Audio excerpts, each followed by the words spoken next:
नमस्कार, कहानी बॉक्स हिंदी में आपका स्वागत है। हमारी आज की कहानी है स्वाभिमान। आज बुखार की स्थिति में रसोई घर में काम करती हुई अपनी पत्नी सुधा को देखकर राम प्रकाश जी बहुत बेचैन हो रहे थे। कुछ दिन पहले ही अपने बेटे अमित के द्वारा कहे गए एक एक शब्द उनके कानों में गूंज रहे थे। जब वे स्वस्थ थे और नौकरी करके तनख्वाह घर लाते थे तो अमित बिना किसी झिझक के उनकी मांगने से पहले ही उनकी सारी ज़रूरतें पूरी कर दिया करता था। इस कारण उन्हें अपने बेटे पर पूरा विश्वास था। परंतु कुछ दिन पहले ही जब उन्हें दिल का दौरा पड़ा तो उनका अस्पताल में इलाज करवाया गया, जिसमें काफ़ी खर्चा आ गया। अस्पताल से वापस आने के बाद वे घर पर रहकर आराम कर रहे थे। आज दिल में भारी मन से राम प्रकाश जी ने अपने बेटे से अपनी और अपनी पत्नी की दवाइयाँ लाने को कहा। बेटे ने स्पष्ट जवाब दिया, पिताजी, मेरे पास दवाइयाँ लाने के लिए पैसे नहीं हैं। जितने पैसे आपकी पेंशन के आए थे वे सब आपके इलाज में ही खर्च हो गए।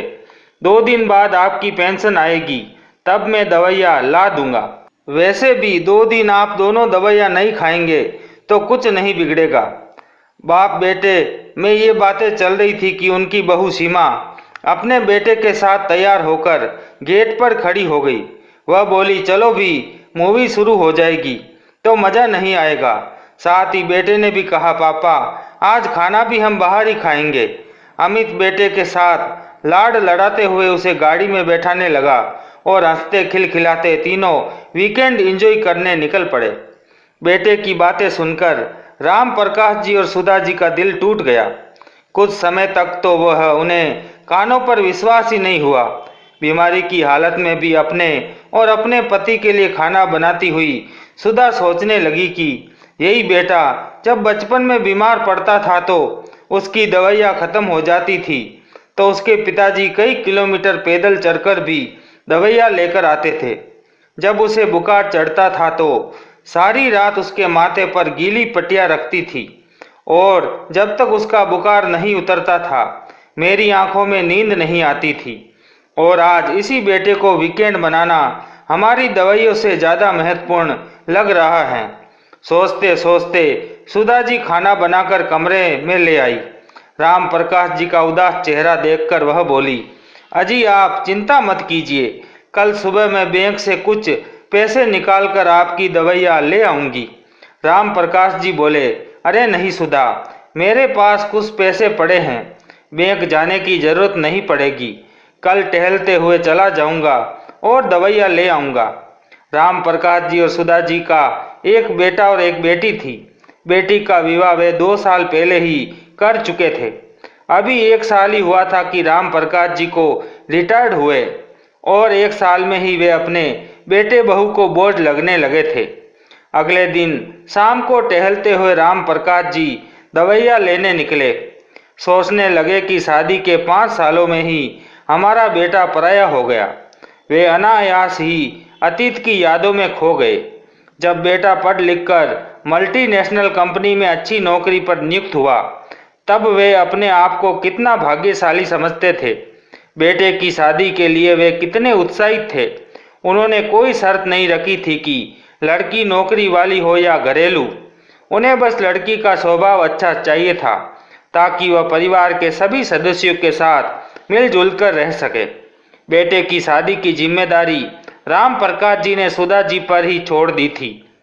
सुधा हमेशा चाहती थी कि अमित अपनी पसंद की लड़की से शादी करे। अमित ने बताया कि वह एक लड़की को पसंद करता है जो उसके साथ उसकी कंपनी में काम करती हैं। सुधा जी और राम प्रकाश जी ने भी उसकी शादी के लिए सहमति दे दी। उन्हें सीमा का व्यवहार और परिवार बहुत अच्छा लगा। देखते ही देखते वह दिन भी आ गया जब सीमा उनके घर की दुल्हन बनकर आई। 2 दिन बाद ही अमित अपनी पत्नी सीमा के साथ घूमने फिरने चला गया।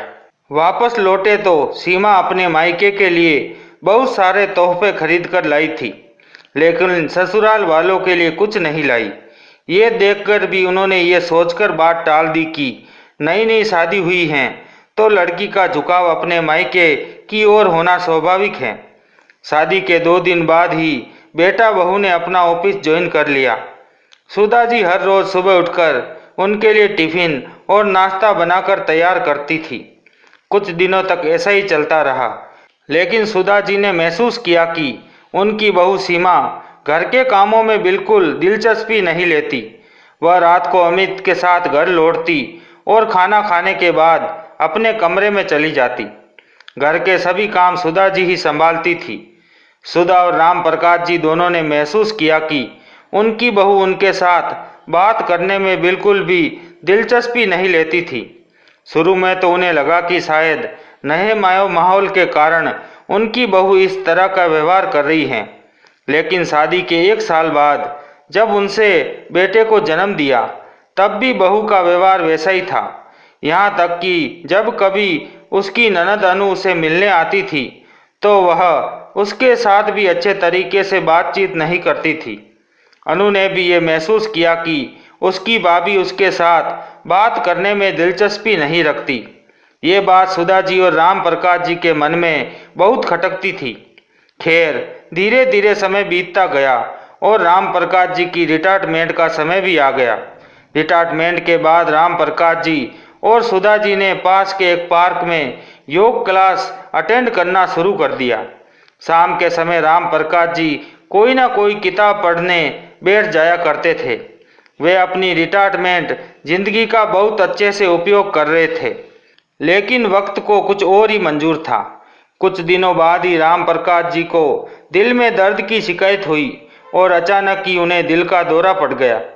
इलाज करवाने में ही रिटायरमेंट से मिले हुए सारे पैसे खत्म हो गए और साथ में ही घर में उनके लिए मान सम्मान और इज्जत भी खत्म हो गई। पिछली बातें याद करते करते अपनी दवाइयाँ लेने जाते हुए राम प्रकाश जी की आंखों में आंसू आ गए।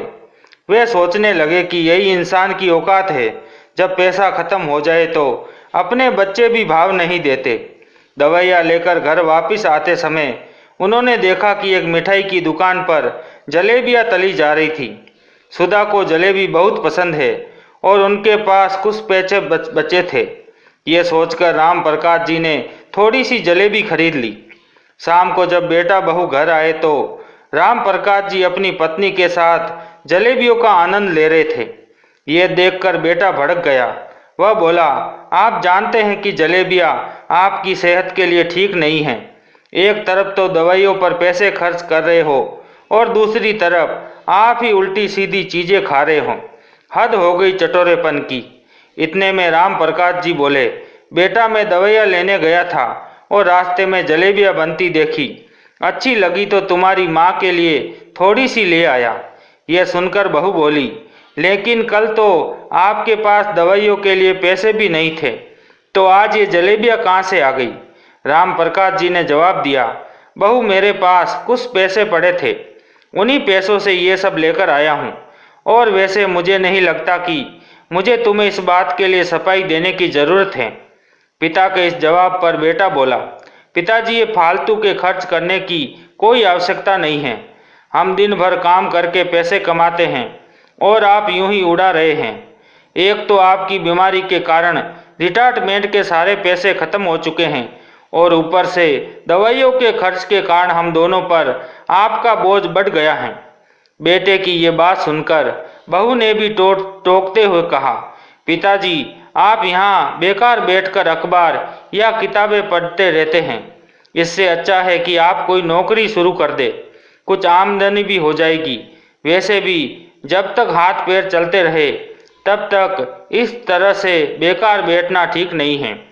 राम प्रकाश जी और सुधा जी अपने बेटे बहू की बात करने के अंदाज और उनकी बातें सुनकर हैरान रह गए। राम प्रकाश जी बोले, कैसी बातें कर रही हो बहू? क्या हम दोनों अब तुम्हारे ऊपर बोझ हो गए? सुधा जी ने भी कहा, हाँ बहू, क्या अब हम तुम्हारे लिए बोझ बन गए? बहू बोली, हाँ माँ जी, बोझ नहीं तो क्या। कोई भी बेकार और खाली इंसान दूसरे इंसान के ऊपर बोझ ही तो बन जाता है। जब पिताजी बाहर जाकर दवाइयाँ ला सकते हैं तो बाहर जाकर नौकरी क्यों नहीं कर सकते? बहू के मुंह से इतनी अपमानजनक बातें सुनकर राम प्रकाश जी को जैसे काटो तो खून नहीं। उन्होंने अपने बेटे की ओर देखा, लेकिन वह ऐसे चुपचाप खड़ा था जैसे पत्नी की बात से सहमति जता रहा हो। उधर सुधा जी ये सोचकर हैरान थी कि जिस आदमी ने हमेशा डटकर काम किया, जिसकी ईमानदारी के चर्चे पूरे शहर में होते थे, जिसने अपने बच्चों की शिक्षा में कभी कोई कमी नहीं की, उस आदमी के स्वाभिमान को कितनी ठेस पहुंची होगी। इस दौरान सुधा जी ने पीछे मुड़कर देखा तो वह हैरान रह गई। उनके भाई और भाभी दरवाजे पर खड़े थे। उनके चेहरे के भाव से साफ झलक रहा था कि उन्होंने सारी बातें सुन ली थी।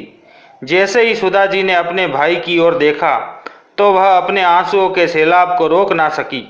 उनके भाई ने वहीं रुकने का फैसला किया। अगले दिन सुबह जब अमित अपनी पत्नी के साथ नौकरी पर चला गया तो सुधा जी ने राम प्रकाश जी से कहा, अब हम इस घर में एक पल के लिए भी नहीं रहेंगे। ये सुनकर उनके भाई बोले, सुधा, तुम ये बात कैसे कह सकती हो? ये घर आप दोनों ने खरीदा है, आप दोनों क्यों छोड़कर जाएंगे? अगर किसी को जाना होगा तो वह आपके बेटे और बहू होंगे।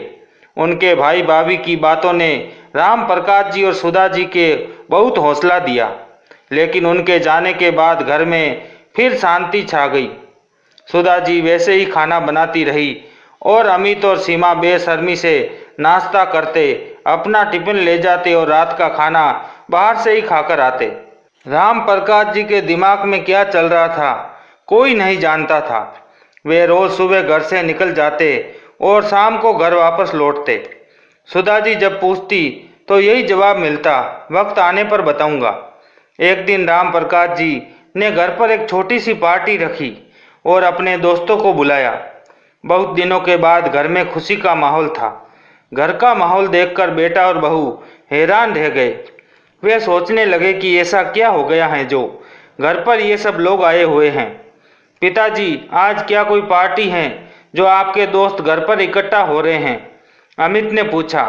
राम प्रकाश जी ने जवाब दिया, इतनी भी क्या जल्दी है बेटा, अभी थोड़ी देर में बताता हूँ, सब्र रखो, लो जलेबियाँ खाओ। जब सभी लोग पहुँच गए तो राम प्रकाश जी के एक मित्र ने कहा, अब राज खोल भी दो कि तुमने हमें यहाँ क्यों बुलाया है। तब राम प्रकाश जी बोले, अरे आज बहुत खुशी का दिन है। तुम यकीन नहीं करोगे कि इस बूढ़े, निठल्ले और लाचार आदमी को भी नौकरी मिल सकती है। अब मैं बेकार आदमी नहीं हूँ। सबसे बड़ी बात यह है कि अब मैं किसी पर बोझ नहीं हूँ। अब मैं अपना और अपनी पत्नी का पूरा खर्चा उठा सकता हूँ और अब किसी की हिम्मत नहीं होगी कि मुझे बेकार कह सके। यह सब कहते हुए राम प्रकाश जी ने अपने बेटे और बहू की तरफ देखा और अपने मित्र सतीश कुमार का आभार व्यक्त करते हुए बोला, आज मेरे मित्र के कारण मुझे नौकरी मिली है। उन्होंने मुझे अपने दफ्तर में अकाउंटेंट के पद पर नौकरी लगवाई, जहां मेरा वेतन भी बहुत अच्छा है। और इसी खुशी में मैंने आज सभी को पार्टी पर बुलाया है। सभी लोग खाने पीने लगे और राम प्रकाश जी को बधाई देने लगे।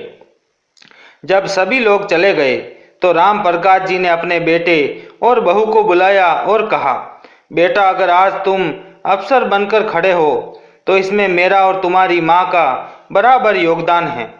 तुम्हारी माँ ने दिन रात तुम्हें पढ़ने के लिए प्रेरित किया और तुम शायद ये बात भूल रहे हो कि मेरे रिटायर्ड होने से पहले तक इस घर का सारा खर्चा मेरी तनख्वाह से चलता था और तुम अपनी पूरी तनख्वाह बचाकर रखते थे। लेकिन आज जब हमारी दवाइयों पर कुछ पैसे खर्च करने की बात आई तो तुमने हमें कोरा जवाब दे दिया। तुम्हें शायद हमारी आवश्यकता नहीं, लेकिन हम दोनों को एक दूसरे की आवश्यकता है। तुम तो जब चाहे घूमने चले जाते हो, बाहर खाना खाकर आते हो, लेकिन हम दोनों को एक दूसरे का ही सहारा है। अपने पिता की ये बात सुनकर अमित को अपनी गलती का एहसास हो रहा था। वह मन ही मन बहुत शर्मिंदा हो रहा था, लेकिन बहू के चेहरे पर सिकन तक न थी। राम प्रकाश जी ने उन्हें आदेश देते हुए कहा, बेटा, तुम दोनों को 15 दिन के अंदर अंदर अपने लिए नया मकान देख लो, क्योंकि मैं इस घर में अपनी मर्जी के अनुसार रहना चाहता हूँ। मैं ये बात कदापि बर्दाश्त नहीं करूँगा कि मेरे घर में वे लोग रहे जो मुझे बेकार समझते हैं। अब ये बूढ़ा स्वाभिमान के साथ जीना चाहता है। यह सुनकर अमित सन्न रह गया और बहू का मुंह खुला का खुला रह गया। वे दोनों जानते थे कि मुंबई जैसे शहर में किराए का घर ढूंढना कितना कठिन है। किराए का घर ढूंढने का मतलब है कि आधी तनख्वाह उसी में निकल जाएगी और बाकी खर्च अलग। अमित ने इशारे से अपनी पत्नी सीमा को माफ़ी मांगने के लिए कहा। दोनों एकाएक माता पिता के चरणों में गिर पड़े और बोले, हमें माफ़ कर दीजिए पिताजी, हमसे बहुत बड़ी गलती हो गई। इस पर सुधा जी बोली, अमित बेटा, हमें तुमसे कोई गिला नहीं है, लेकिन तुम्हारे पिताजी जो कह रहे हैं वह भी गलत नहीं है। तुम्हें 15 दिन के अंदर अपना आशियाना ढूंढना ही पड़ेगा ताकि हम अपना जीवन स्वाभिमान से जी सके। तुम मेरे बेटे हो, इसलिए मैं चाहकर भी तुमसे मुंह नहीं तोड़ सकती, लेकिन मुझे अपने पति का स्वाभिमान भी उतना ही प्यारा है।